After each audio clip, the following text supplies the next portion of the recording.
Et vous n'êtes pas tout à fait d'accord, sinon ce serait pas drôle. Est-ce que le succès du film de Guillermo del Toro, qui a remporté 4 Oscars, dont celui du meilleur film, est mérité? Messieurs, vous connaissez le jeu, vous avez 6 minutes. Qui commence? Bon, je vais commencer. Ouais. Le Lion d'Or de la Mostra de Venise aussi, les Golden Globes, donc il a vraiment beaucoup de succès. Guillermo del Toro, pardon, Après, je ne suis pas réveillé. Non, parce qu'en fait, je voulais dire que mon film préféré, c'était Tesnota, qui raconte l'histoire des Juifs des montagnes, donc c'est pour ça que j'ai dit Del Toro. Enfin, je pense que c'est vrai. Donc Guillermo del Toro est un réalisateur mexicain, qui est un cinéaste de genre, qui a réalisé un certain nombre de films, notamment un diptyque sur la guerre d'Espagne ou l'après-guerre d'Espagne, qui était formidable, qui s'appelait L'Échine du diable et Le labyrinthe de Pan, deux films extraordinaires, qui est baigné d'un univers fantastique. Il est toujours dans cet univers-là, et ce film, il paye un peu sa dette à tout ce qu'il doit au cinéma américain des années 50-60, dans lequel il a bercé, dont il est un fan absolu, un petit peu comme fait Tarantino dans ses films, et donc là, qui évoque l'histoire qui se passe en 1962 aux États-Unis, d'une jeune femme muette qui est femme de ménage dans une base ultra secrète de l'armée américaine. Et les Américains viennent de capturer en Amazonie un espèce d'homme amphibien qui est une créature sortie de l'eau et qui est considéré comme un dieu dans la jungle amazonienne et sur lequel ils veulent faire des expériences pour essayer de comprendre d'où vient cette bête. Et déjà, pour l'envoyer dans l'espace, parce que voilà, pour l'envoyer dans l'espace, faire des expériences. Et puis en même temps, il y a des Russes qui espionnent tout ça.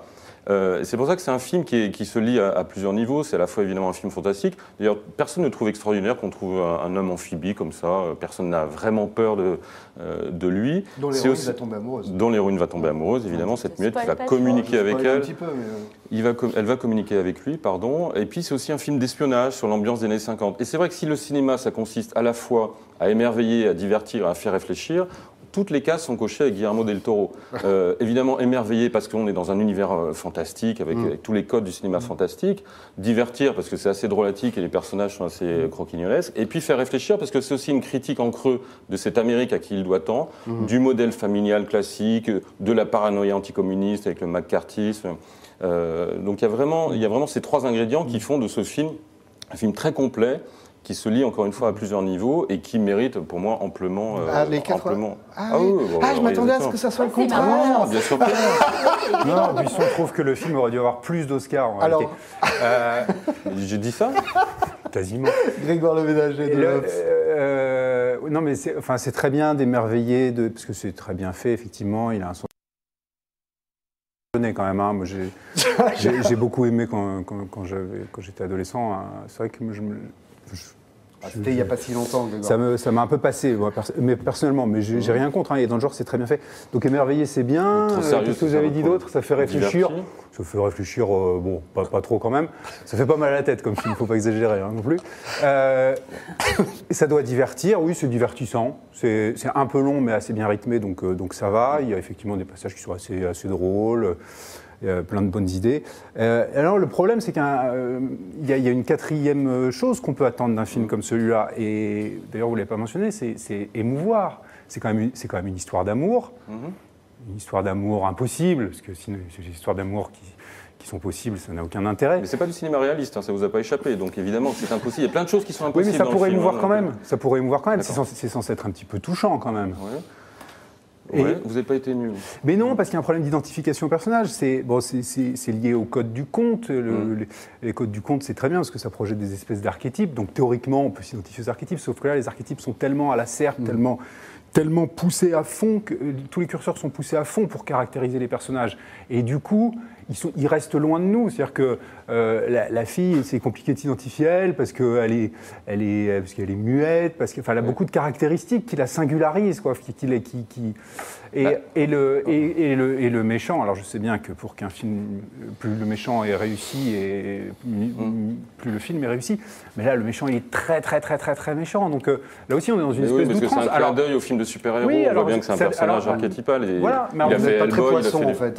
Non, mais je pense que Grégoire a les mêmes pectoraux que l'homme amphibie qu'on voit dans le film. Donc oui, vous pouvez vous identifier si vous faites un effort. Ma musculature assez supérieure, effectivement, m'a permis de m'identifier à lui à un moment, mais ça n'a pas suffi. Mais le cinéma, ça consiste pas à s'identifier au personnage, parce que justement, Guillermo del Toro, et d'ailleurs c'est le reproche que j'aurais pu lui faire, et je trouve qu'il ne bascule jamais dans le sentimentalisme, justement dans le bon sentiment, mais grosso modo, les trois héros du film, c'est une handicapée, vieille fille, muette donc, c'est comme chez Dubosc. Une femme de ménage grosse et noire, et un vieil homme homosexuel. Donc si vous voulez, il prend des personnages qui sont marginaux, stigmatisés dans la société américaine des années 50-60, il en fait les vrais héros du film, pour dire, regardez, et c'est une sorte d'ode à la tolérance aussi, donc vous devriez aimer ça normalement, c'est ça que je comprends. Ça devrait vous émouvoir, ce genre de choses. C'est moi qui devrais être contre. Je m'attendais à ce que ça soit vous. C'est bien la supériorité du cinéma et du cinéma de Guillermo del Toro, d'arriver à dépasser les a priori qu'on peut avoir, les clichés dans la tête, et nous emmener dans un univers... Le film est inondé de bons sentiments, ça on est d'accord, mais ça ne suffit pas forcément. Et quant à cette dimension politique du film, disons, oui, elle est très sympathique. Enfin, effectivement, le fait que ce soit des minorités qui se retrouvent dans des positions, et des marginaux qui se retrouvent dans des positions de personnages principaux, et que le méchant soit une espèce de personnage trumpien qui Vous êtes en train de craquer, là. Ouais, non, je vais dire des gros mots, donc je ne vais pas les dire. Il reste 1 minute 15, on peut peut-être parler des acteurs un peu. Non, il y a quand même un casting assez Doug Jones, enfin on ne le devine pas beaucoup, puisque c'est celui qui joue l'homme amphibique, et Sally Hawkins qui joue cette muette, et dont l'exploit est justement d'exprimer sans la parole des valeurs, des idées, des sentiments, donc des émotions, même si Grégoire ne les a pas éprouvées, qui sont aussi fortes que si elle les exprimait avec des mots. C'est ça qui est extraordinaire. Oui, mais dans une esthétique très très léchée. Alors, du coup, ça règle un problème qui est ce que je craignais, à vrai dire, en allant voir le film. Moi, on me dit que c'est un film dans lequel il y a de l'eau à tous les plans, c'est une histoire d'amour impossible. Je dis, ça va être dégoulinant. Forcément. Il se trouve que grâce ça va se finir en queue de poisson, c'est ça? Par ailleurs, objectivement, ça se finit en queue de poisson.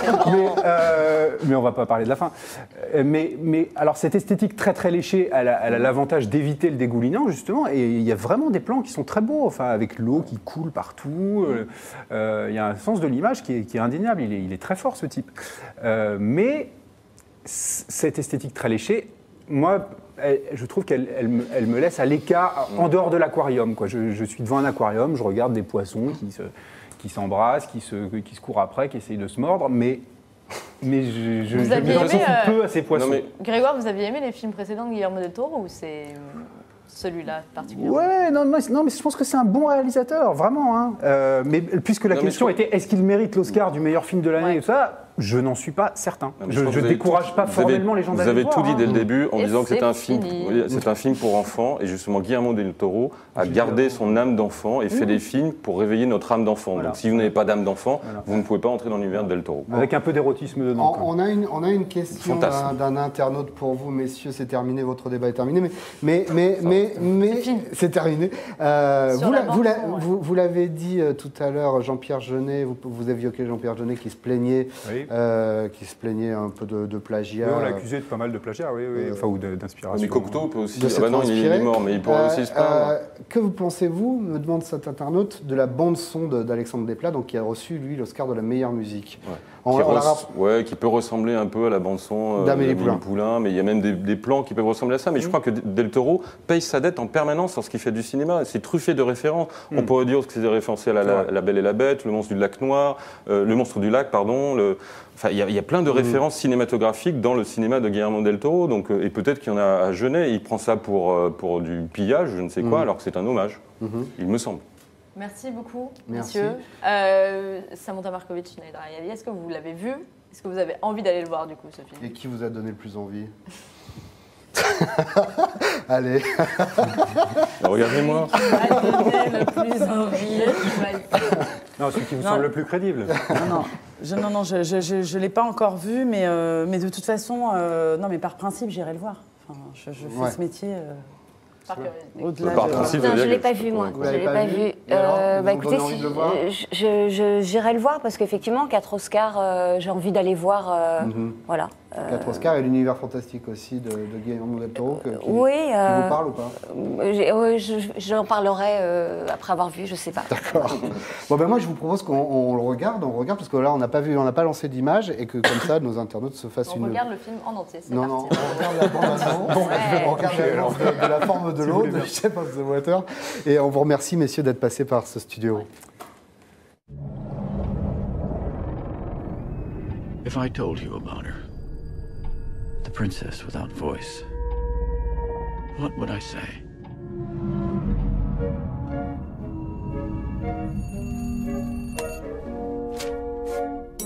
Eliza, come on.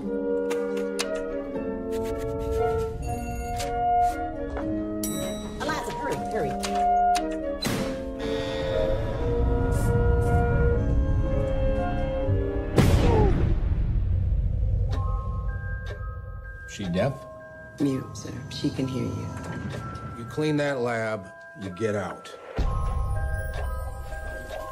This may very well be the most sensitive asset ever to be housed in this facility. You may think that thing looks human. Stands on two legs, right? But we're created in the Lord's image. You don't think that's what the Lord looks like, do you? This creature is intelligent, capable of language, of understanding emotions.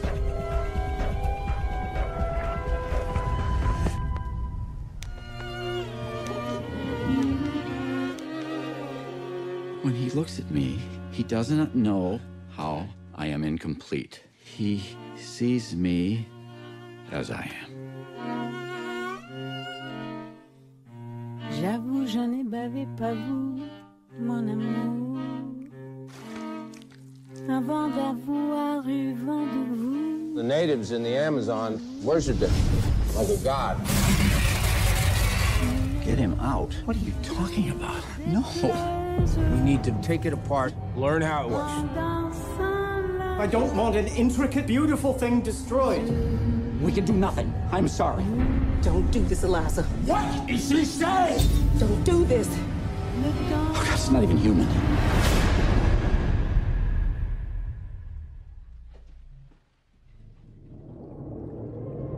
If I told you about her, what would I say?